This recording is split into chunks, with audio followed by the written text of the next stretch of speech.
महिलांनी अंधश्रद्धेच्या इतकं आहारी जावं की एखाद्या भोंदूबाबाच्या चरणावर आपली आब्रू, आपलं चारित्र्य, आपली इज्जत व्हावी, त्याच्यासोबत झोपावं.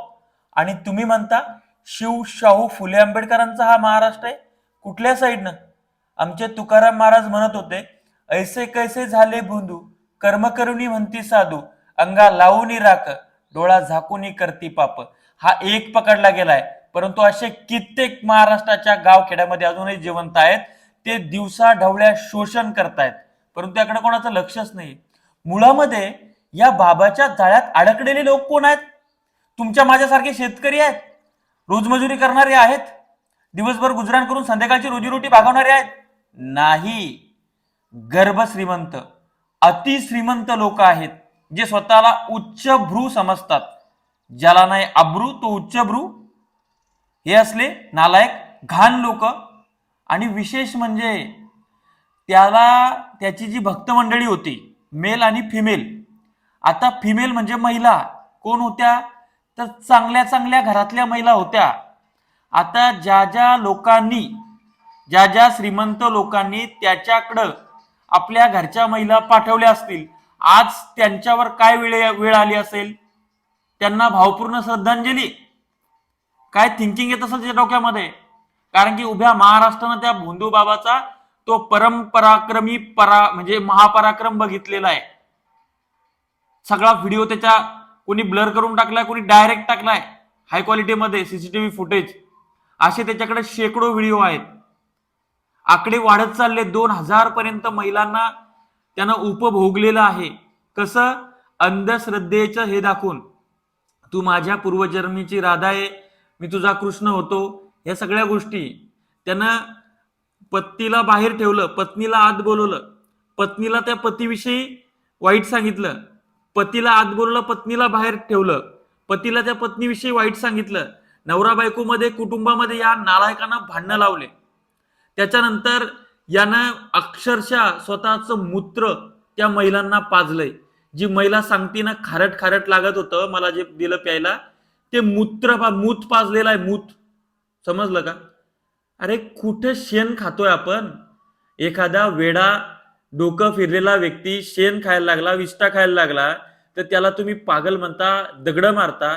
आणि हे सुशिक्षित त्या बाबाचं मूत्र पेताय, मूत्र तीर्थ त्याच्यात जाऊन पेतायत.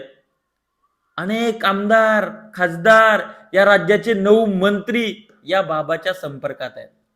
कशावरनं यांच्या महिला त्याच्या घरी गेल्या नसतील? कशावरनं यांच्या महिला त्या बाबानं उपभोगल्या नसतील? ज्या याचे पाय धुतायत, ज्या याच्यावर छत्री धरतायत, काय बोलावं मी आता त्यांच्याबद्दल? तुम्हीच बोला कमेंट्स मध्ये. इतकी वाईट आणि विदारक परिस्थिती आहे. याच्याही पुढे जाऊन सांगतो, त्याचे जे मेल भक्त आहेत ना, म्हणजे पुरुष मंडळी, त्यांचं वय किती आहे? तर ते 50+ आहेत. 50+, 50 वर्षा पुढचे आहेत ते. त्या वयात माणसाची लैंगिक शक्ती कमी झालेली असते. आणि हा बाबा याने एक ओशनो जेल बनवलेलं होतं. हा ओशनो जेल त्यांना द्यायचा. महाराष्ट्राच्या राजकारण्यांची काळी बाजू मी तुमच्या समोर सांगतोय. ती अशी आहे की मी आता राजकीय सामाजिक क्षेत्रामध्ये कार्यरत असतो. अनेक कार्यकर्ते नेत्याला खुश करण्यासाठी त्याला रूम, बेड आणि त्या बेडवर एक मैना याची व्यवस्था करण्यात येते. परंतु नेता हा 50+ असतो, 55 असतो, 60 असतो. लैंगिक शक्ती कमी झाल्यामुळं त्याला त्या गोष्टी करता येत नाहीत. आणि मग त्याच्यावर रामबाण इलाज या जो भोंदू बाबा आहे, नाशिकचा आशिक, त्यानं काढल्यात. त्यानं केलं काय? तर त्यानं ज्या व्हायग्रा आहेत, शक्तिवर्धक गोळ्या, त्याचं मिश्रण करून त्याचं जेल तयार केलं. मस्त त्याच्याकडे कुंड असा तो एक, ठीक आहे, कमंडलू, त्याच्यामधनं मग या आमदार, खासदार, नेते, मंत्री यांचे पीए हेलिकॉप्टर घेऊन, यांचे गाड्या 4 व्हीलर घेऊन रांगाच्या रांगा लागायच्या आणि ते ओशनो जेल न्यायचं. आणि हे हरामखोर चमडीचे पुजारी हे नेते ते का न्यायचे माहितीये का? कारण की अनेक नेत्यांचा व्हायग्रा खाऊन ब्लड प्रेशर वाढून जागीच मृत्यू झालेला आहे अंगरम होऊन.